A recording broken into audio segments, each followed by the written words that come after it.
You're now listening to the JCA Sports Podcast on Spotify and Anchor.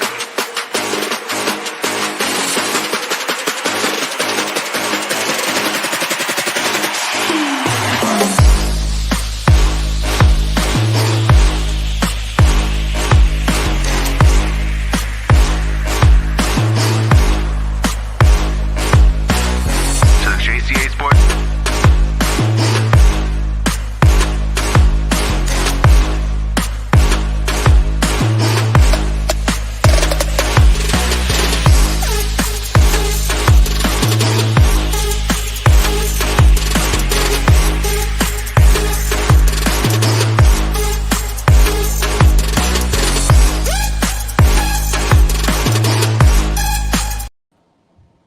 Hey, what's up, everybody? What's going on? Another great episode of the JCA Sports Podcast here on Facebook, YouTube, Twitter, and Twitch. Jonathan Pelayo, Jose Contreras, myself, Eric Avila. Guys, as always, make sure you guys like and share all of our episodes here on Facebook. And also, you can watch us on YouTube, Twitter, and Twitch, and follow us on all our social media platforms on Facebook, YouTube, Twitter, Twitch, Instagram, and TikTok. What's up, boys? You do, baby. What's going on, fellas? Not much. What's up? Nothing much. Another great day, another great episode. The gang's all here. A lot to talk about. A lot of baseball. It's the midway point of the season, quote unquote. You know, it's the All-Star weekend is this weekend coming up, or All-Star break is coming up next week. Yep. So we want to get a little bit of baseball, get it out of the way, talk about the both teams on the south side and the north side here in Chicago. We got Tony and I from Crack One Media here joining us later on in the show to talk about both teams, honestly, the Cubs and their future plans on what they're going to do. Wilson Contreras, his situation. They got two All-Stars in Ian Happ and Wilson Contreras. Did you guys know that Wilson and his brother are the first pair of brothers to go into the All-Star game since like 2004? No, I think it's since I thought I saw since the 90s. Was it 90s? I thought it was old. I thought it was early 2000s. Man, Yeah, that's goals. That's great. And congratulations to both of them. Wish I had a brother. Wow.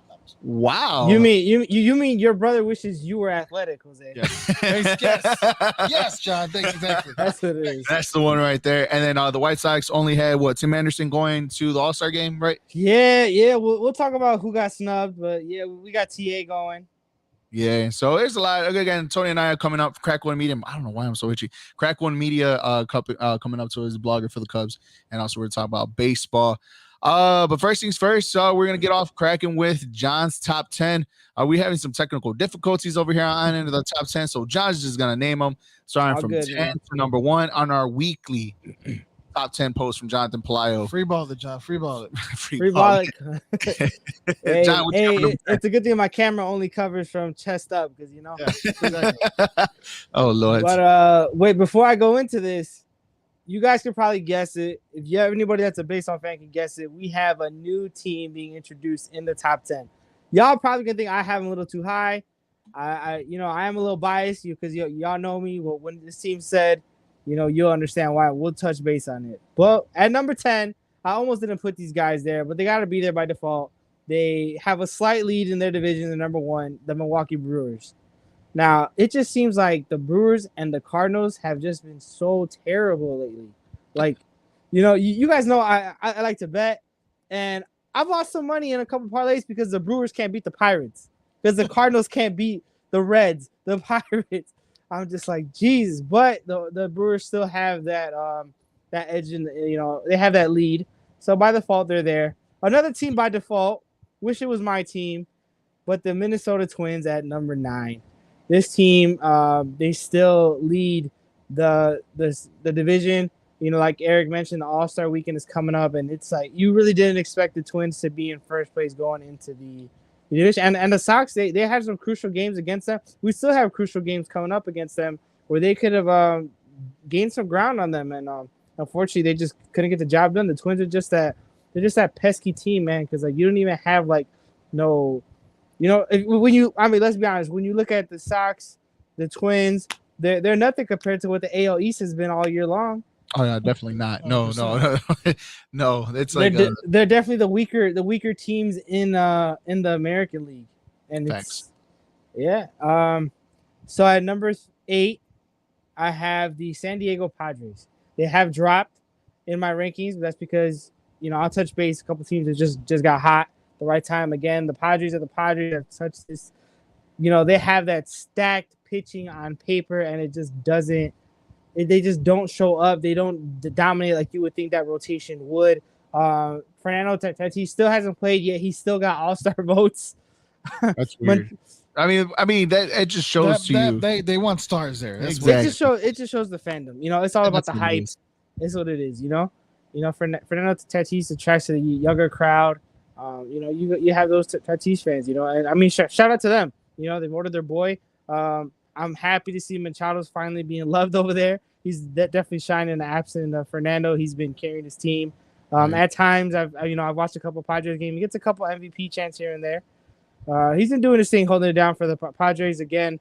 They're still just they're not the Dodgers. I don't see them going far in the playoffs, but respect, credit where credit's due. So I got them at number 8. Making the debut, I have the Seattle Mariners at number 7. It's a little too high, man. Just a tad. Just a a little too high. You guys know I've been rooting for Seattle since my boy King Felix was there. Y'all know my favorite pitcher. Sad to see his career decline, but the Mariners deserve some credit, man. They've won 8 games, and like I said, it may be a little too high, but I base my rankings on weekly. Next week, they can be out. Thanks. But they're just right now they're one of the hottest teams in baseball. Not top 5 worthy, but that's why I put them at number 7 because it seems like they're writing off their pitching too. Sixth in the ERA in the whole MLB right now. Yeah, man, everything's clicking you. So you got to give them props, man. You got to give them props. That's why they're the hot hand right now. They're the hot team. I'm sorry, I didn't write my numbers down. Next team, number 6, I have the Boston Red Sox. Boston, man. I don't know if you guys saw they played the Yankees this weekend, and they came up clutch. They were trailing. They won 2 games in extras. I'm sorry, no, 1 game in extra. The other game, it was tied, and it went from the Yankees were up 3-1, then it was 3-3, and then I don't know where the final score was. Boston 11, Yankees 6. Yeah, the offense showed up in this series. There was no pitching whatsoever. It was. Look, no. I know I'm gonna get into it, but to me, this Boston Yankees, the Red Sox Yankees rivalry, I feel like it's the most overhyped rivalry in all of sports. That's cap. But that's cap. But this past weekend, why do you say it's the most overhyped? It's because the Yankees are dominating right now. No, right now is the best time. Why even right now? No, but that's the thing though, Eric. Is the Red Sox just showed the Yankees have been the best team by far. Yeah, for sure. But they were the Red Sox played at home, and you can't count them out. We touched on it last month. They only lost 5 games all of June, but the Yankees have just been so good that they didn't gain much ground. Yeah, right. They didn't gain much ground, but here they went. They showed the Red Sox. The Red Sox only lost 5 games in June, but they only gained a game and a half up in the standings because the Yankees were that good. A crazy stat is the Yankees are 14 games ahead. Yeah. Of the Red Sox. The Red Sox are first in batting average, 3rd in on-base percentage, 4th in runs, 8th in slugging percent. Their offense is great, but they're still only 14 games back from the Yankees. Yeah, I know. And that's just credit to how good the Yankees are. No, for sure. Right. That's what I'm saying. That's why you got to give credit for the Red Sox that they just beat the Yankees. They battled this weekend. They really did. All 4 games were interesting. That they did. It was a great Saturday night baseball, great Sunday baseball to watch. Great games overall. Coming up next, number 5. I'm sorry, I think I called the Red Sox 5. They were 6 at number 5. This is a flip-flop between 4 and 5. They're playing today. I have the Mets. Mets get Max Scherzer. He's back in the lineup. And before I jump on who's ahead of them, just real quick, the Mets, I feel like this is the dog days we're approaching, and we're going to really see if the Mets are really, the best team. In their division. Are they top dogs in the National League? Can they compete with the top dogs, I should say? Like I said, this one could have been either way. So right above them, I have the Braves. And the reason why is because the Braves went from being 10 games back to only 1.5 games back. And they start a series tonight. I personally have the Braves winning just because, they're the hottest team in that division. They've had a lot of injuries. They're the defending World Series champs. You can flip it either way. just me going based off of just who the teams are. Like I said, defending champs, you got to give them the slight edge in the rankings. So for sure. Mets 5, Braves 4, because the Braves, they definitely did their thing coming back, 10 games back in the division. So coming up at number 3, I have the Houston Astros. The Houston Astros, man, what can I say, bro? They're the Astros. They're the Astros. They don't go away. Aside from the Yankees are the best American League team. They've been the best team. And it just seems like, I feel like I say this, all the time with them. Like they lose a star pitcher every year, but they still keep winning. Mm-hmm. They're pitching. They still keep winning. It's next man up. They don't even go and sign a big name, Think about who they lost. They've lost Zach Greinke. They've lost Garrett Cole. Verlander was out for a year, and they still made it to the playoffs. They were still deep. They don't stop, and it just seems like honestly, I just feel like, of course, I'm a Dodgers fan. You guys know this, and the Astros beat the Dodgers when they cheated. But I feel like that team was good enough that you didn't need to cheat, man, and that's what really has tainted the Astros. But they're showing it now, like. You guys didn't need to cheat, and I feel like on paper they have a better team than when they won a World Series. But they're doing that's their thing, true, man. Yeah, they're a scary team. They're second in ERA, first in batting average against, and they're third in home run, fourth in slugging percentage. John, this team is showing you that they're going to go deep into the playoffs again. This team race, they've been the consistent American League team. You could say, they've only won one World Series, but they are. Dynasty, I would say. I don't know if you guys want to base a dynasty based on championships. They're like the Dodgers in the AL, like the Dodgers and the Astros are mixed, always in a. But the one thing I will say though, and I know I may be biased, but I got to speak the facts. The Dodgers open a checkbook a little more than the Astros do. Oh yeah, no, but that's true. You have that money being in LA. Let's be honest. Yeah, absolutely. Speaking of LA, at number 2, I have my Los Angeles Dodgers. I just feel like John has like so many different teams in baseball. Like he said, my Dodgers, my Cubs. John is a. I've never said my Cubs. I've never ever said. He just loves baseball. So I love baseball. El Paso Chihuahuas. No. Hey, they got some nice jerseys though. I've seen them. The jerseys are nice. The fitteds are nice. What I want to say though is he can have an NL Dodgers team. I can have an AFC team in NFL. That's all I'm trying to say. You just a pancake, bro. Jose, what you wanted to say is you can have an AL team in the White Sox. Is what you wanted to say. No. I'm trying to say AFC team as in the Chargers when it comes to football. There's nothing wrong with that. Thank you. This guy gives me slack. Y'all fake. But go ahead. Number 2, Dodgers. Number 2, the Dodgers. What can I say? The Dodgers are the best team in the National League. It's nothing but stars out there in Hollywood there, and they're still doing their thing. Clayton Kershaw's still doing his thing, man. Give mad props to that man. He's gonna retire the Dodger at this point. He's probably retired as the greatest Dodger of all time. So that's a little too much cap there. Saying, everything he's done, one team, Cy Young, World Series champion. He's the greatest point guard ever. He changed the game, and not say Jackie Robinson is the greatest Dodger ever because he changed the game. Technically, he was a Brooklyn Dodger, though. Yeah, that's Dodger. We said Dodger, not Los Brooklyn Dodger. But also, if we're talking about Los Angeles Dodgers, you can't discredit Fernando Venezuela. Mm-hmm. He's dog. All right. Number one, of course, the Yankees, man. What can I say? The Yankees, even despite their how they performed against the Red Sox this past weekend, they're still dominant. They are the World Series favorites right now. They're the best team in MLB. It's just I could say I'm finally happy to see that Giancarlo Stanton and Aaron Judge are both raking. And shout out to your boy Anthony Rizzo. He's in the mix. 20+ homers. Man, like I said, I told you guys, I didn't like Rizzo going to the Yankees. It just didn't seem like a fit for me. But man, that right field porch.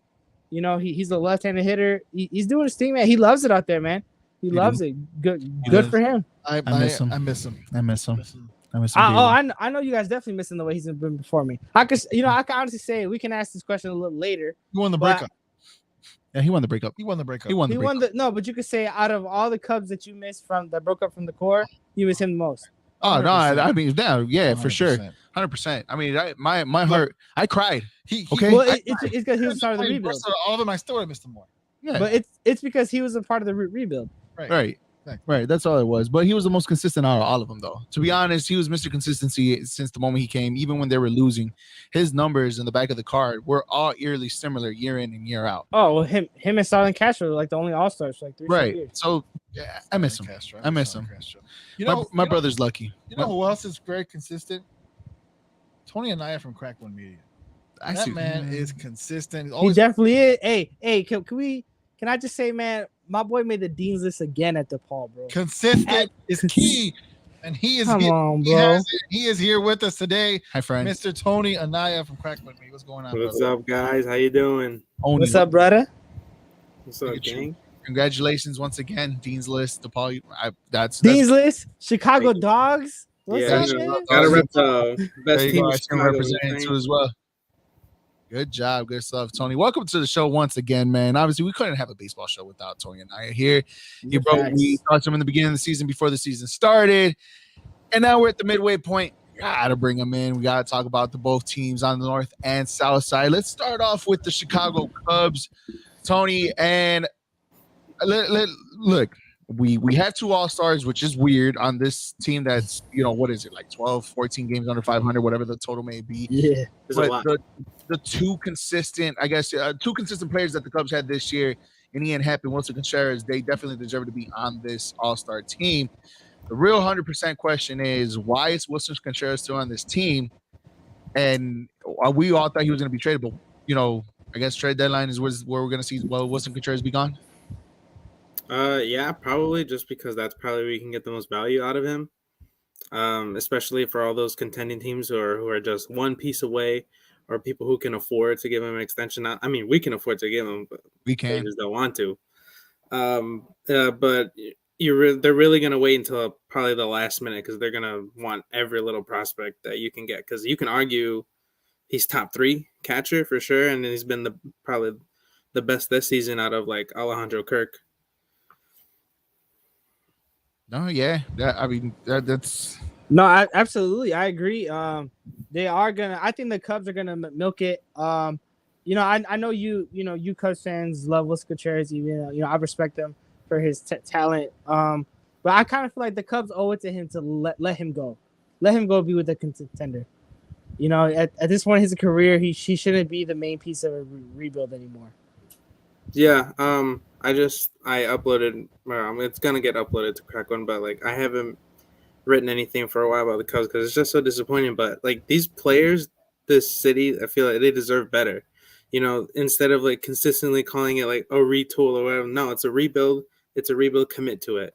If it was a retool, you would have extended Contreras. You would have put a good team on the field. I couldn't care less about the Cubs right now. It's like, what's the point? They're gonna lose pretty much every game. Pitching is gonna give up 100 runs every inning. Like it's just not worth it, man. It's disappointing, and it's embarrassing, to be honest. Like 2 rebuilds in 1 decade, right? For the 3rd biggest market in the country. What sense does that make? For real, and it seems like that too. Every time I either look at the score or I turn on the game, they're always either down by 9 or they're making it a game, but they still let 9 runs on them. And it's like, what is going on here? Exactly. The pitching is horrible. I mean, the optimistic side of me saying, they've won 4 out of the last 5 series within the last week and a half. What does that mean? Absolutely nothing. But at least it gives you some type of, the value of some certain players. Like we said, we priced on Wilson Contreras. The one value that is kind of skyrocketed, I guess, not as much, but won't get enough, is Ian Happ and getting the All-Star, his first All-Star coming in this season. And I know his contract is up, I think, either the end of this year or next year. Is this the perfect opportunity for the Cubs to hear what they can get from Ian Happ if he's not going to be part of the future? I mean, you might as well, right? If you're going to, because we're pretty much 99% sure Contreras is gone. What's the point of keeping Happ? He's a switch hitter. He can play the outfield. He's got some pop in the bat. Like, you might as well just see at least contemplate, like, trading him out because there's really nothing for him to play for here. Look, can I just say this real quick? The Cubs need to get rid of Ian Happ now because this is the highest trade value he will have. That too. Th- He this hasn't is been consistent like this in ever. Like he's going off this year. this is like they need to do it and not do what the Bulls are not doing, not giving up, not trading Kobe White away for somebody. Like this is his this is a peak of his Cubs career. Get rid of him now while you can. He's an all-star. You know what can you say? You know what more can you sell? You know this guy's an all-star. You know yes we're a below 500 team. The Cubs. What's alarming to me is the Cubs have won 17 games at home and 17 games away. Yep. But yeah, like I'm saying, like even despite what the team is doing, they have 2 all-stars. Wilson Contreras you can pencil in as an all-star realistically, because he's that good of a talent. But Ian Happ making an all-star is kind of surprising. I mean, I'm saying not based on what his numbers are. At the beginning of the year, if you told me Happ was going to be an all-star, I'd be like, you're capping. You're right. You're full of shit. But his numbers have backed it up. That's what I'm saying. Like you got to sell high now, because Ian Happ's younger. Between him and Contreras, Contreras does. He's a catcher. They can use his age and the position he plays against them. Although with the universal DH is going to help him. That's what I'm saying. Ian Happ, you definitely got to sell right now. He could help a contending team, especially if he's almost done with his contract. Dude, even if he's just like a fourth outfielder, infielder, utility man, he'll help a team in the playoffs. No one's shit. I mean, the Sox are fucking using. But real quick, for you both though, if the Cubs do trade him right now, like what do you get back for something like Ian Happ? Can you? I mean, no. For Ian Happ, realistically, you can get. He's like a DeMar DeRozan type player, where like this is the only year he's been playing well. You're gonna let me answer your question. Yeah, go ahead. I just want to put that point out there. I'm back. I just want to say that out there. Go ahead. Realistically, an ideal trade for Ian Happ would be a decent pitching prospect and an infielder, outfielder. Probably you can get two prospects, a position player and a pitcher for Ian Happ. I would say maybe like at least a prospect that's in like the top 100 list, like towards the bottom of that list, but probably a guy in that range. Yeah. And if I'm the Cubs, I would take the arm. I would take a pitcher in the top 100 and then give me like a third rounder or fourth rounder. Yeah. I mean, look at this point, why not, right? You guys are saying, and I'm saying too, this is probably like the highest we'll probably get out of Ian Happ at any time or any point in his career, right? You're talking about a guy who's 27, switch hitter, plays outfield, and he has that upside. Now we're gonna do a little something. We're gonna do a little buy or sell. So we already kind of know what we're gonna do, right? So Tony, buy or sell. Wilson Contreras getting trade. Buy. Easy. Ian Happ, buy or sell, getting trade. Buy. I'm gonna give you one more off this list, and just hear me out. Kyle Hendricks, buy or sell, he's gonna get traded. I mean, I can see that too. I might have to buy. The numbers have not been there at all. Like he's obviously fell off. Like he's not the same guy he was, but you can easily plug him into a 4 or 5 on a good team, or even if the Astros want to take him because they're magical with pitching, take him. Like we know your farm system is loaded. Like we'll get a good player out of him, but I can see that happening. So I'll buy that. Is it more? Is it more because it's kind of the reason where he needs to go somewhere because it's kind of a bad place where the Cubs are at right now at this situation. I think you kind of say the same thing about Wilson Contreras, but him being on the injured list kind of hurts the Cubs at this point of trading him, but he deserves better, right? Oh yeah, absolutely. It's one of the guys. This is the guy who was dominant in that Game 7, got us the ring. For real. So obviously, I want him to have a better career, play meaningful baseball. Hopefully, go win a ring somewhere else. I'll still be a fan of him. He's a Cub legend for sure. Oh yeah, definitely. Anybody on that 16 squad will always forever be a Cubs legend, even from Albert Amora to obviously Kyle Schwarber and anybody in between. The same question applies. Obviously, you're not going to get the most out of it. You're going to get Ian Happ right now, but what would be a decent trade for someone like Kyle Hendricks if you say for like the Astros or just anybody in general? Um, I think just based on the past couple of years, you just really take what you can get. There's not much there anymore. Like it's obvious that he's just not the same guy, and it's not like he ever like threw fast either. He's gonna throw his 88 fastball. It's like, Yep. you got him for the control. You really want to send him to like contender, so he'll be their 5 starter. He'll go 5 innings in a game and just keep it competitive. I really think at that point, I'm always gonna believe in like good pitching. So obviously, if we can get a pitching prospect, give me that all day. But really, just whatever they can get, as long as it's like a decent offer, Yeah, no, you're definitely right. Yeah, I mean, this Cup season isn't what we wanted, isn't what we expected. But in your eyes, Tony, what is this? What is this Cubs year? I mean, what are the Cubs this year, and what are they going to be going forward in your eyes? It's a disaster, and they're a joke. I'm not gonna put it lightly. Like we were blatantly lied to with the retool and whatever, and they go and sign Marcus Stroman. He's been asked this year. Like they really didn't spend any more money, and we have a billionaire owner. And again, we're top 3 market in the country, and they're just not doing anything. Like, how fun would baseball be if the Cubs and the Sox were good? Like, I get if you can't bring anyone to Chicago, like free agency, but they didn't even try. Like, it's really a joke. Yeah, obviously, I think Marcus Stroman was basically the spokesperson for the Chicago Cubs the moment he signed on, trying to get Carlos Correa to come to Chicago, and was being that advocate speaker of getting Chicago, or at least the Cubs, back on track with this. You guys are listening to the JCA Sports Podcast here on Facebook, while I'm watching too, Facebook, YouTube, Twitter, and Twitch. I said listening.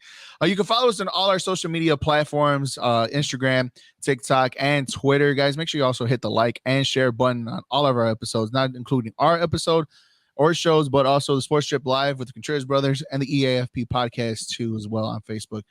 Switching from the north to going back down south. This question may be the one question that all Sox fans are probably split in between. But are the Sox buyers or sellers at the trade deadline? I really think they have to be buyers, right? Just, like, they're still competitive. They can still be competitive. It's really just a matter of like a lack of depth, I think. For the Sox, and as long as they get that, they're still going to be a great team on the field. As much as I hate to say that, they're still stacked, and they should be in win now mode, like no matter what. Johnny P, your boys, buyers or sellers at the deadline? Oh, we gotta buy. We gotta buy everybody we can. With what money for the 9,000 people that show up every game? No. We've been getting filled up. We got more fans now. We got more loyal fans. I mean, half of them are booing La Russa, but they're still there. So you know what? It's crazy, man. Like White Sox fans, you can never make them happy, bro. Like, when we're winning, they're always bitching about. I mean, respectfully so, bitching about Renteria. I'm one of them. But it's worse now that we got. I feel like it ain't even La Russa's fault. I'm sorry, this is a question for later, but you guys see, I go to games and I hear all this shit talking. It's just like, bro, like it's not La Russa's fault. Like who else? I mean, there's plenty of people like who else would you want? Especially like Ozzie Guillen's always critiquing, at his post-game conference. But like White Sox fans, they're so negative, man. It's so irritating. So then, John, are you happy right now with their performance? Of course, I'm not. I'm not happy that we're not leading the division, but seeing all the injuries we've had, seeing the people we have starting in the lineup, I'm happy we're at least relevant, God, I mean, our best right fielder has been Gavin Sheets, and he gets called up and down every other weekend. Okay, so you're saying they're buyers, they need to be buyers. So absolutely, you want them to trade. Who do they trade away in your eyes? Boy, better start with Yuri Garcia. He gotta go. He got Josh Harrison could go. All I hear is bag of chips, bro. Bag of chips. Hey, so sunflower seeds too. Double. Honestly, man, I think now's a great time to trade. White Sox fans not hate me for this, but go ahead and trade Andrew Vaughn. Go ahead and trade Reynaldo Lopez. What he's been doing is in the bullpen. You know, as a starter, he was roughed up for years. He's looks like he's a solid arm in the bullpen, but trade him away to a team that's not competing for playoffs, and he's definitely a starter over there. Maybe another pitching coach could retool and work with him to be a dominant starter. Because man, that boy's throwing 98. You know, ain't no reason that he should just only be in the pen. But unfortunately, with the Sox, he just has the pen out as a starter. You know, you get rid of him. We got some prospects you can get rid of. But as far as like people that start, I would say go ahead and trade Andrew Vaughn. He's been really good. If you could trade Yuri Garcia, please do. Sheets has been magic, man. Even like last year, he was one of those like next man up mentality. So I would like to keep him, but if we got to trade him for like an arm, because I mean, just to be upfront with you guys, we need a second baseman, we need a right fielder, we need another starter, another arm in the pen for sure. So I mean, if you got to trade him, do it. And a what? And a catcher. Well, yeah, Yasmani's rehabbing. So he's on his way back. And a catcher. Yeah, even when he comes back, y'all still need. You're capping.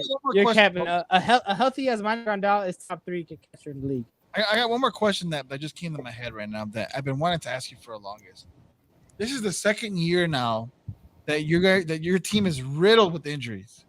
Why is that? What there has to be a common denominator. What's crazy, Jose? Half is here. What's going on? You know what's crazy is I've never really paid attention to it, realistically. But I mean you hear it in everywhere in every professional sport that like the trainers, right.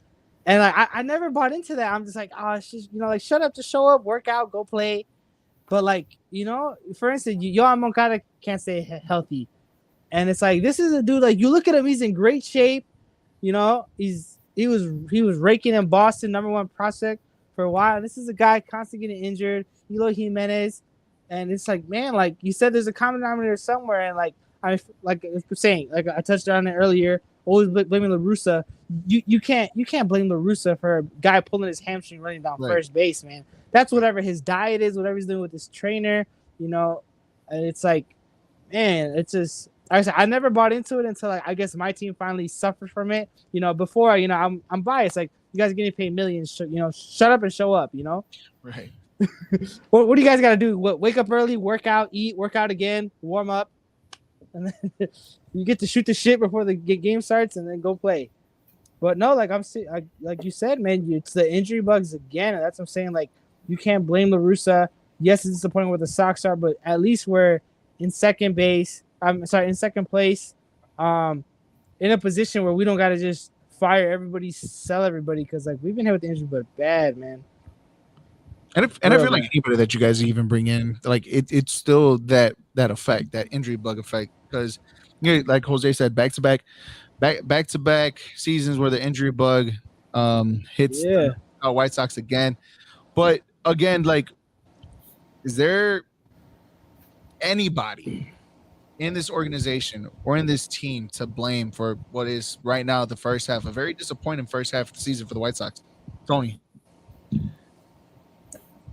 I'm sorry. Can you repeat the question? It's all good. Who or what is the reason for such a disappointing first half of the season for the Chicago White Sox? Oh, I mean, yeah, you got to go with the injuries. I think this team isn't as bad if they're like 100% healthy.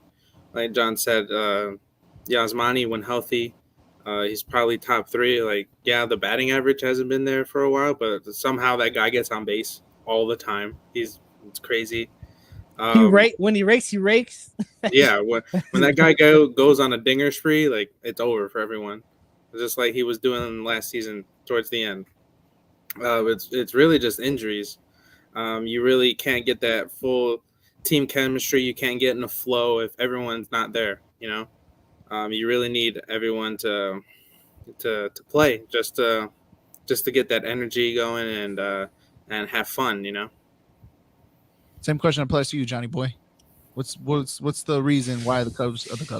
Well, them too, but the Sox has been real disappointing this first half of the season. You know what? I'm gonna be honest with you. Yes, the injury bug has bit us badly, but you cannot cannot let the pitching get away with what they've done this year. They're not the bullpen. I mean, we haven't even lost a lot of big names in the pen in the rotation. Even they're doing bad. Lance Lynn today, 5 runs in the first inning. This is you're supposed to be arguably our ace, at least our number 2 guy. This Cease has been phenomenal, but everybody besides Cease, and that's why I think you really got to put the blame on the pitching coach. Don Coop, respect to what he did. They held him way too long. Ethan Katz has been doing his thing, but I feel like this is the year where you see what pitching coaches, what managers adjust. Teams like the Astros, the Yankees, everybody in management. Whether you're a bench coach or whatever, all the way up to the head manager, they all adjust. And I think Ethan Katz just hasn't helped these pitchers. What tweaks do they need? What are they doing wrong that they're not hitting their spots? Because I mean, trust me, I played ball. I've been a pitch. I pitched my whole life. It's not. There's days where you just don't have your pitches. Your pitches aren't working for you. You don't hit your spots.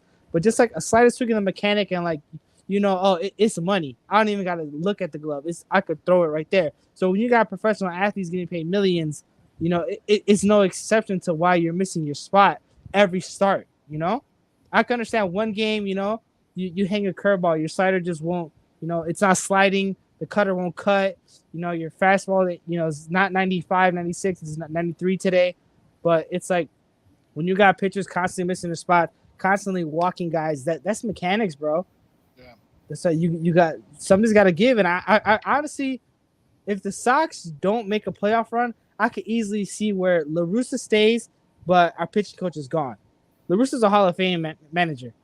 He'll easily he'll clean house as far as all other guys before he leaves. Because I mean, I don't know if you guys know much about Ethan Katz. He was Giolito's high school coach, and he don't have a lot of experience in the big leagues. That's what I'm saying. With the resume he has, it's easy to ship him out unless they do something this year. Because the pitching has just got worse and worse. Yeah. So with that being said, right, I'm listening to the pitching staff, the mechanics. I'm listening to injuries. There's a lot that has to do with this disappointing season thus far. So then, how do you turn it around? Is it as easy as bringing everybody back healthy? I mean, what do the White Sox have to do to turn it around? This is for both of you, but John, first. You know what, man? And Jose, you just kind of touched on it. Bringing back healthy guys, that sparks a momentum in the clubhouse, man. You see, Jimenez is back, and he homered his first game back. And then Moncada's finally swinging the ball good. Today he hit a 3-run homer. We were down 5-0. It's 5-4 now. But when you got guys like your core guys that are actually hitting. Jimenez, I'll give you guys know I love Moncada, but Jimenez is just a better talent offensively, and it shows because first game back he's homered, but Moncada, he needed his reps to he was hitting the ball hard, making contact, just wasn't getting base hits, but he's finally striving. So Luis Robert and Abreu and Timmy have been carrying the team. I think I seen a stat the other day that Abreu's got a hit in 34 out of 35 games. Timmy's an all-star. Luis Robert is the only guy that's home run threat, every night. I can say consistent home run threat. So when you add a healthy Eloy, a healthy Moncada finally making, contact with the ball, getting base hits, that does spark in the clubhouse, and that carries over. Offense definitely carries over to pitching, your defense, because then your pitcher doesn't feel the pressure to strike this guy out. I can let them hit the ball. I got defense behind me. I got a stacked offense coming up right behind me. So, that's going to pick me up if I give up a run in this inning. All that momentum carries over when your team is healthy. Tony, same question for you. What does it the Sox have to do to turn the season around? Yeah, definitely agree with John there. Sox are marketed around the guys that have been hurt. Yasmani, Moncada, Giolito hasn't been playing the best. Lance Lynn hasn't been playing the best. Once you get those guys rolling, it's just it's lights out. That team is top 5 in the league, probably easily. But what John said earlier about the pitching staff, I completely agree with that, and that's the boat I'm going to join. So, if you don't have those guys that are just finding those little tweaks, maybe you're tipping your pitches a bit, or you're just throwing something weird, or it's you don't have those guys, like nothing is gonna get better, and you're probably just gonna get worse. Like the Sox have looked this year, there's really been no improvement, and they've just been either stagnant or just slowly declining. So I really think you need to upgrade the staff, whether that be now, probably not, probably most definitely in the offseason. What do you gotta think? I really do. I honestly think it's more deeper than just pitching and hitting Hey, so and what do you anything think it like that. is? I honestly think it's within the clubhouse themselves. I think it's a mental thing. I honestly believe when you have defensive errors like you do most of the games, right? When your manager is walking somebody that has on a 1-2 count and walks them, when you have base running and get triple played in the outfield and base running issues, when stuff like that, and obviously the injuries they're always going to be a part of the game, no matter what sport you play. Like this Right, much, 2 years in a row. Right. Look, injuries are going to happen no matter what sport, and any sport, injuries are going to happen. But I think it's more internal.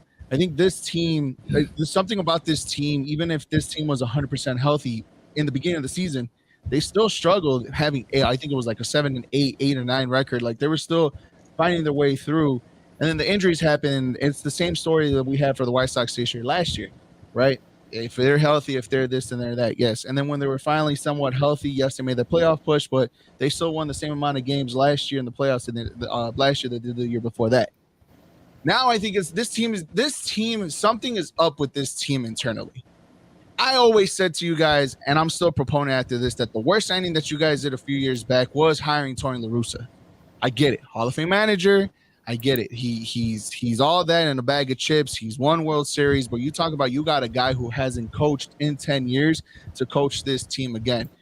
I always said get the cheaters, get the guys, get the coach from Boston, get the coach from Houston. Hell, I was a more proponent of like keep Ricky for this aspect. Now we're 2 years removed from this, and it's the same excuse. But now this year it comes into light that some of these players don't look like they're up to par for the competition or for what this team was supposed to achieve this year so far.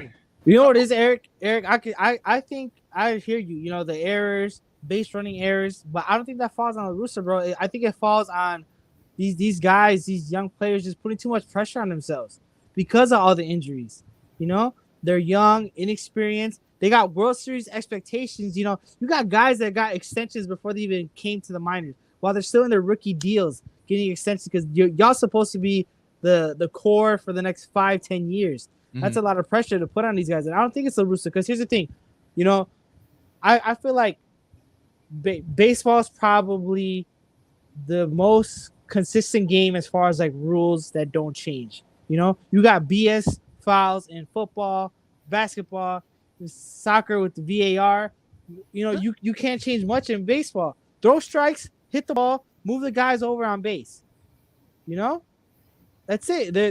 You know, you do have where instant replays in effect now, but it's I mean, I get it. We heard all the excuses. La Russa's too old. He can't relate to this young guys. We need a Hispanic manager. All that shit, you know, you hear, but at the end of the day, it's baseball.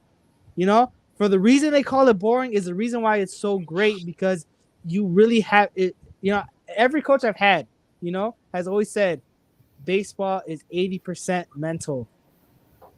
Yeah, you know, I mean that's every sport. Kind of thing. It's almost every sport. Well, minus football. Minus football. Minus basketball. You don't gotta be smart to put the ball through the rim. You gotta be. Listen. We've seen it. My own boy D Rose had college professors lying about his grades.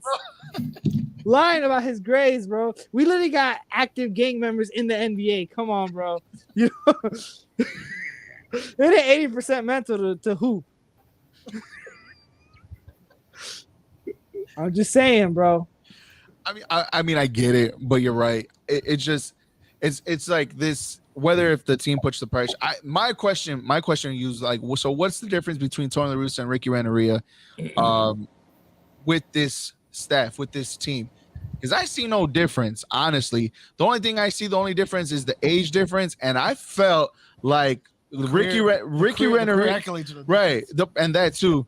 But I felt like Ricky had a better connection with these players than Tony does now. And since you know what it is? You know what it is? Ricky Renteria is your JV coach that you meet when you first come on in high school, and then LaRussa's that mean ass varsity coach that you know you don't know whether he's gonna yell at you or congratulate you. Tony, am I wrong? Like, am I wrong? Is there a difference between Tony La Russa and Ricky Renteria with this squad? I mean, they were playing good with Ricky. I really don't pay attention to them, like the managers all that much. Okay, but at least under Ricky, they were playing good regular season. And yes, they were healthier. But Tony La Russa had gotten better players. I mean, that's understanding. And yet, at the same time, it's still like it's the same story, different managers and more players. I mean, I get why John said you can't blame Tony La Russa, because what can he do when his players are going down like flies each? Like, Eric, but he can also control the narrative. He can't control the narrative. He could control the base running mishaps. These okay, but Eric, that happens like once a week, bro. You're doing it with players that are less than the ones that are gone. I'm sorry, but I thought he was a Hall of Fame coach. Eric, that happens like once a week, bro. Once a week we have like a blooper like that. You make it seem like it's every game, bro. It's only like once a week. That base running error happened That base running error happened on the 4th of July. I remember I was watching the game. Yeah, happened on the 4th, and then when he walked the guy, that's only happened one time this whole year. Right, but he's expecting perfection out of essentially guys that are backing. I told you, we got Yuri Garcia. Yuri Garcia is fucking playing second, short, third, right field, center, left. You know that. You don't act. Bro, you have a guy that bench presses more than his batting average, starting every single day. No, but let's be honest.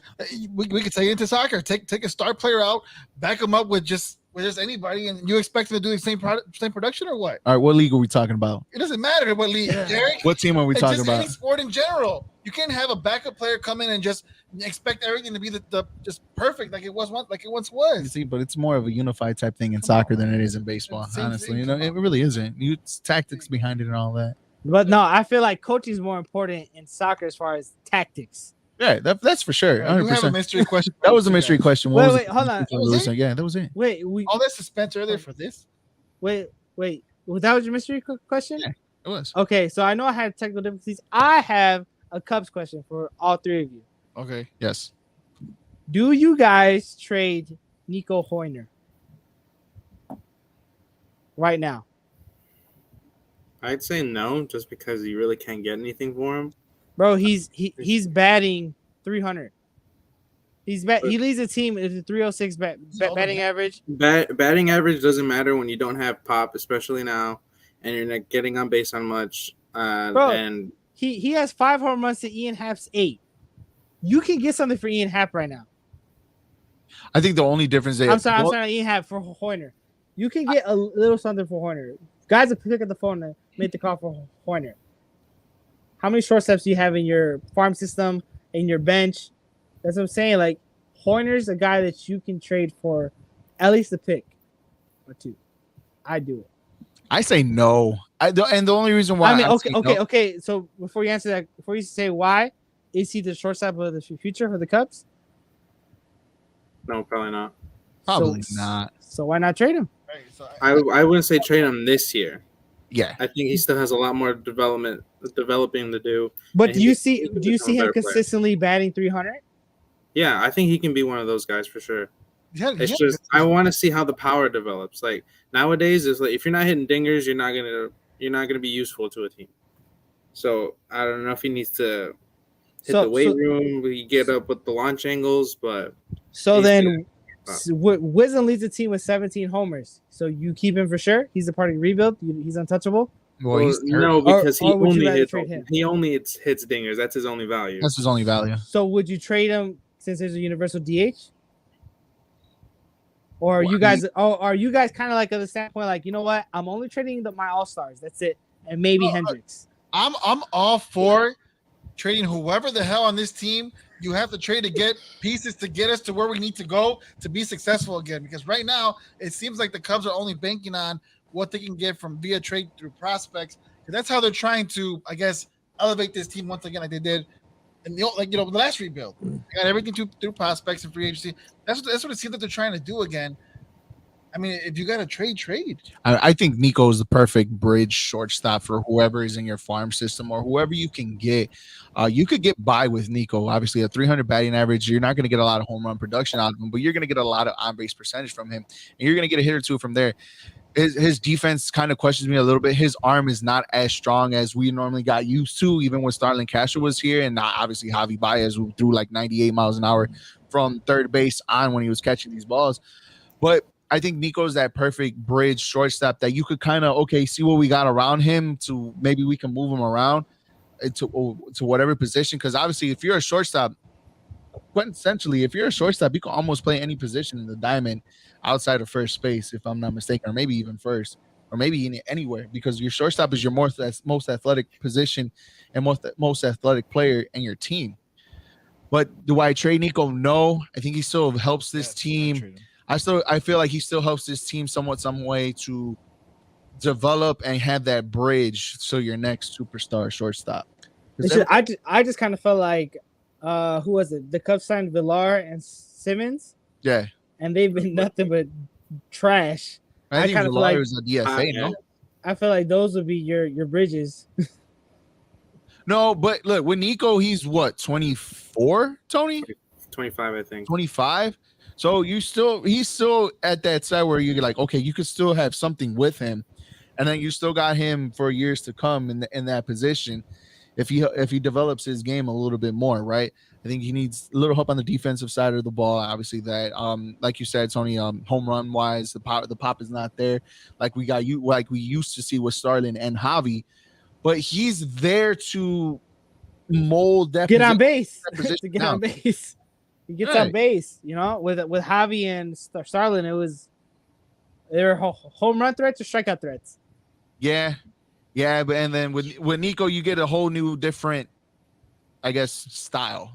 Yeah, you get an on-base threat. You get a base running threat. Yeah, so no, I will hold on to him again. Is he the shortstop of the future? No. Would you prefer other shortstops like Carlos Correa on this team, like Tony put before the season started? Oof. Hell yeah, I would. How's that train going? That shit hurt it. But it's one of those situations to where it's like, if you have him, cool. If you trade him, cool. You know what I mean? Like you win both either ways, because you get value back if you trade him, but you also get the value of him being a decent baseball player for your club later down the road too, as well, because of his age. Yeah, realistically, when he's healthy, you can probably get another 2 or 3 years out of him before you have to trade him. All right. And then by then, maybe his stock, if he still keeps it the same way, you get even more then than you do now. True. I see it. No, I just kind of, like I said, I was looking at his production. He may get some more trade value now than maybe next year. A couple teams I pick up the phone and ask. All right, one last question. Since we're already on the Cubs and we didn't ask earlier, is there anybody on this team that's going to be a part of the future? Suzuki for the Cubs? Sia, yeah. Is that it? Because of his contract, Suzuki. I mean, we were Yogi Wilson. Yeah, this is depressing. No, I would say I honestly think Patrick Wisdom's your third baseman of the future. Patrick Wisdom's already 30, bro. We're the same age. Okay, let's put it this way: nobody's gonna trade for him, so y'all stuck with him. I mean, if that's the point, we would have just kept Rizzo if you want, What's your center fielder's name? Ortega. Ortega. Morel. He's 32. I forgot about him. You see, Morel, to me, he's that player. Morel. Nicky Two Strikes was supposed to. Dude, I don't know what's up with that guy. Isn't he hurt again? Oh yeah, he's hurt again. Yeah, you know what I'm saying? That White Sox with him. No, for real. My boy needs some milk. But Christopher Morel, I like the swagger that he brings. Like this, you could tell that the major league level got to him kind of quick. He hit that rookie wall pretty hard. He was coming in hot. Then all of a sudden, bam! He went from hitting, I think, second to lead off at one point, and then a couple weeks later, he was hitting eighth and ninth in the lineup. So it's kind of like you get the ebbs and flows of the MLB season of you being a rookie. I like Christopher Morel. I think he's rangy. defensively. His arm looks a little, I don't know, Tony, maybe I'm wrong, but his arm looks a little bit weak for a center fielder when he's trying to gun down anybody from home and even from center field third. Like that arm strength still isn't there that you could develop. He's only 21, 22, I believe. So it's you have something in it. Like you see Christopher Morel, you see that Starling Castro hype, you know, that the big name, not Javi Baez, Chris Bryant type of hype, but I say Starling because he had a lot of hype coming out when he was in the minors. He has that hype potential. You know what's crazy? And y'all might hate me for this comment, but after you guys traded Wilson Contreras, because I think it's pretty much inevitable that he's gone. Right. Hayward's going to be the only piece of your core left. And you do got to call him part of your core. Not by choice, John. Not by choice. Whoa. Hayward's there because of a dumbass contract. And it's not because they want him there. Let's be honest. Listen, Jose, I don't know. I'm not coming at you. I'm just saying all of y'all in general. You know, not to say Jose. I don't know if you guys remember how much of a dog Hayward was with the Braves. No, even with St. Louis. Look, he got that contract. Well, no. But when he came in, he won Rookie of the Year. He was a dog. You could say respectfully, he earned that contract even if it was a little too much. Yes, I agree with that. He earned that contract at the time he signed the contract with the Cubs. Based on what he did, he earned it. But based on what he's been doing, yeah, it's been bad. But that's literally going to be your last piece of your core. Because I mean, hey, regardless of his offensive numbers, defensively, you start him. I mean, he's starting to play now, especially when we have guys like Morel. He can play good defense. We got PCA in the farm. It's like right. No, of course. I'd have him on the bench right now. I'm sorry. I'm like referring to like when y'all had your core together. Oh yeah. You know, even if you batted him 8th, 7th, 8th, 9th because of his defense, you start him. You know. So that's what I'm saying. He's gonna be the last piece of your core remaining, aside from David Robinson, because you want to include him. Or not? I'm sorry, not David Ross. I was looking at the name and I was watching the Cubs game the other day and I was pretty shook that David Robinson's on the Cubs. Robertson's another guy though that he can get dealt at the deadline for sure. He probably will get dealt at the deadline. He probably will get dealt, but his numbers haven't helped him like to get somewhere like where the Cubs can get good value for him. Not for sure. Yeah, Hayward's contract was bad from the start. He had a good year in Atlanta and still had a good year in St. Louis. Great defender and leader, but his bat is awful. And I think he's right. Robert was right on that part. Jason Hayward, even that stretch when he was in St. Louis, when he got traded from Atlanta to St. Louis, his bat was popping the moment he got to St. Louis. It declined. Later on in the season, right before the playoffs, his bat went silent, and it just never picked up after that. By far, his best years have been with Atlanta. Oh yeah, his first 4 years? Yep. His first 4 years in Atlanta. I think it was his 3, and he got traded his 4th year. Yep, 3. Yeah, there you go. So look, but man, we paid him what 120? Was it like 120, 125 for 6 years? Over like 6 seasons for a great leader and a great speech to win us over a World Series. I'll take that any day of the week. Business is business as usual. We guarantee the win, a Game 7 win. It's unfortunate, man. Like it's so much high hopes. But in reality, it looked like the guys that they all left, other than Hayward. You know, Baez hasn't done much in Detroit. Ryan hasn't done anything. I think he's hurt again, or he got hurt again in Denver. Baez beat the White Sox. Baez homered yesterday. Yeah, he just homered. He homered, but he's still playing like ass. He is still playing like ass. This is another guy who benches more than his batting average, and it showed. Anthony Rizzo is probably the only one with value that had left. I thought that they would have just kept out of them 3. Rizzo was the only one. I can honestly feel like Anthony Rizzo's had a resurgence in New York. I didn't expect him to do it, the numbers he's been doing. I think for him it was just like a mental thing. Like he was just waiting for his security. Bro, Rizzo's part of it. He got it. Boom. Rizzo is a Bronx bomber. Like legit, you can say he's the Bronx bomber. He's a beast, man. He's a beast still. And you guys know I hated Rizzo on the Cubs. I hated him, but in New York he's doing his thing, man. He's and shit. I mean, the way he's playing. Well, I think he signed I could see him still going another 4 years. in New York. Riz has a I long. don't know. I mean, 32. He may be 32, but he still could play for another 4 or 5 years for sure if he keeps it up. I honestly feel like if Rizzo still had these same numbers with the Cubs, he still probably had the same hate. I think Rizzo moving away from the Cubs, I think Johnny over here has just a new like you have your infatuation. White Sox, hate. He has his Cubs hate. It's only that. Yeah, right. I hated Baez. I in order. To this day, Baez number one. No, you know what? Because listen. I don't know if you guys see it all over. Detroit fans don't fuck with Baez like that.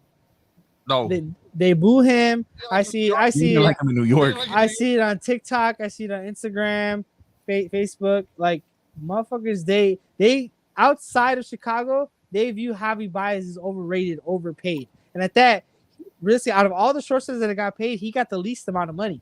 He did. And still, you got fans outside of Chicago saying overpaid, overrated. I mean, he is, to be honest. Like in defense of him, like Detroit is not a good hitter's ballpark, but it's like, what is this man hitting, like 214? Like, come on, bro. And even when he was here, you can see it. Just with the eye test. Like, all you have to do is slider away, curveball away, swing that every time. He still does that. I think he swung and missed at it. Go home. I'm not sure if it was this year or last year. He swung at a pitch that landed 55 feet away from the plate, and the mound from the it's terrible, bro. 60, what is it, 64.3 or something like that, 64 feet away, and he swung at a pitch that only landed 58 feet, bro, and he missed it by this much. But look, he bought us a World Series. That's all that matters. But yeah, I miss Rizzo. You guys know who deserves some respect though? Chris Bryant. He's on a shitty team. He's the face of the Rockies now, the dynasty. But that man he's putting in work over there. He's batting 300. He is batting 300, man. He's batting 300. He's on paternity leave right now, so congrats to him. But he's batting 300. Now the home runs is low. For him to be in the Colorado and only have 4 home runs, that's very disappointing. That's what I was gonna say. Like, even though he's batting 300 at that ballpark, for that batting average and for what he has in that stick, he's at least been up there with Rizzo with home runs because of that park and that park only. He's got over 800 OPS. So at least right. But to Eric's point, put Rizzo in Colorado. Rizzo might break the home run record if he exactly. was Rizzo would be with Judge on pace to 60. I think I finally saw like ESPN, talk about baseball. They usually just kind of bypass it, but they literally they had a segment saying Aaron Judge could possibly surpass Babe Ruth's record, and it's like holy shit. One, ESPN is actually acknowledging baseball, and two, y'all bringing up Babe Ruth. It's the Yankees. It's the Yankees. No. But I saw this on First Take, and First Take don't like baseball at all. It don't matter the Yankees, the Dodgers. It's a what shoes was LeBron wearing yesterday? So that's what it was. And I bet you Jose knows the answer to that question before it even comes up. For real, LeBron 12. I don't know. I really don't know the answer. Oh my gosh! Come on, you already know, bro. You have Stephen A. talk with Perkins right there. Molly's like. Coming up after the break, we're gonna see where did LeBron text Kyrie last night, and Jose is ready with the answer. It's either that or Stephen A. screaming at Mad Dog. That dude is annoying, bro. Bro, Mad Dog on First Take is pure fan service to try to get baseball fans to watch First Take, and it ain't working at all. It's not fan service. I didn't even know he still existed. Bro, he has his own show on MLB Network. Now, the MLB Network, MLB Rundown has a great show. Has a great cast. Harold Reynolds, DeRosa, your boy, Mark DeRosa. D-Ro. Your boy D-Ro on there. He's great. You should see him. I don't know if you ever watched the show. I probably once in a while. You probably I don't know because they're not on all cable. No, they're not. You literally got to get them. Yeah. Well, Jose and I have them on YouTube TV. Game. Hey, gang, I'm gonna start watching. Yeah, thanks. I appreciate that one, by the way. Fun fact, Tony, Jose, and I share a YouTube TV account, and Eric recently found out about it. Just here watching Apple TV, Netflix, and Hulu. I'll mooch off my dad off everything, so you're good. Nah, Tony, man, we appreciate you, man. Where can we find you on the social media platforms? your face. Yeah, Facebook, just my name, Tony Anaya. My Twitter, I always forget it. It's Annihilator, just my last name and L8TR. I don't even know what my Instagram is real quick. Wait, before you go, my boy, I just found this out like last week. But Tony works for the Chicago Dogs now. You got hook up on tickets or what? No, we don't get nothing like that. They don't like us over there. No, just playing. No, yeah, I'm an intern with the Chicago Dogs. It's great. Met a lot of great people there. Great opportunity. So I'm excited for this season. Congratulations, man. Congrats. That's what's up, man. That's I'll up. go to So, games on Wednesday. It's Wiener Wednesday. The $1 oh hot hell dogs. yeah! Wiener Wednesday. I gotta go to Wiener Wednesday. I love me some I'll Wiener. go to- Thursday or hey, Thirsty hey. Thursdays is $2 beers. John, I know you want. You know you got it. Hey, bro. Hey, we gotta You know go. what? Tripping Hey, out. You know, we what work y'all? at IMS. We do work at the Where most of our emphasis students go there to hook up the speakers and stuff like that. So maybe we could just It's go. a good No, time. you You know can what? get bleacher You know- seats for like $9. It's a good time. It's a good time. Oh, hey, we in that next week. I'm on morning shifts next week. Oh, bet. what was that? I think they go on the road next weekend because today is like the All-Star stuff, like home run derby. Tomorrow's the All-Star game, and then they're on the break, and then they go on the road. But I'll send you a schedule. I'll let you know. Send me schedule, man. I'll be there Wednesdays and Thursdays. I bet. Damn, to go all the way over there to it's by O'Hare. Yeah, it's in Rosemont. It's in Rosemont. I don't give a fuck. Hey, Bring bro. out Matter parking, of fact, I'll go with him. I'll park at his house and go with him. I got you. Tony, man, appreciate you hopping on, man, and we'll hopefully see you. You know, We will you're more than definitely- welcome to hop on. You will definitely see No you soon. matter what we talk about, man, you're more than welcome to hop on our show anytime. You're always welcome, man. Thanks, guys. Thanks for having me on. One more. Appreciate you, question. brother. Oh, okay. Please tell me you don't have the Bears win 11 games like this guy over here. Who said that? This guy, What you want, my boy? I need that. right? You guys don't know how weak this schedule really is, man. Yeah, Bro, yeah, You know how weak this team really is, bro. It's all my right. boy. bro, literally, team. the Bears just showed a highlight of Fields getting sacked, and you think they're gonna win 11 games? For real. I saw a clip. All it was Justin Fields like his footwork. I'm like, that's what you're showing now, bro. Yeah, that's basically that's all they can show right now because they can't really show off anything else. No. Yeah, Look, I wasn't sure if I was watching Fields actually practice or was he rehearsing for something yard 3. Bro, for real. No, he was actually regular. Like, he looks kind of swole. Like he looked like he put on. Nah, some, bro, Yeah, he's always been fit. He's always been He fit. look like he put a looks little bit muscle. bigger. But He does look a little bigger. I hope to see some progression, but I want this team to show progression, but that's it. I don't think they're going to win anything. They're not going to win 11 games. They're not going to win 11 games. I got him 11 games, and if I'm right, y'all give me something. You are on Crack One Media. Tony's on Crack One Media. Thank you, Tony. That was We a bad appreciate you. segue. That was horrible. That was horrible. That was horrible, man. Eric's on crack. Robert, on thank you Crack guys. Media. Thank you Thank you, for Robert. chiming in. But yeah, man, Tony, thank you very much to Jose right here, John at home. We appreciate you guys for watching us, listening to us. Make sure you guys follow us on all our social media platforms: Facebook, YouTube, Twitter, Twitch, Instagram, TikTok, and that's about it. That's all we got. We'll be on next on Wednesday at 7:00. So make sure you join us, and always like and share our show. And as always, Jose, What? hit that outro. What a finish! Wow, that is unfreaking believable. What a way for a ball game to end. Oh, that's what happened. Oh, that's terrible. My God. The humanity. They may be the drunkest couple in the history of sporting events. I loved his face. I would suspect that man is done for the night. Here's the thing. When you steal something, don't wear it.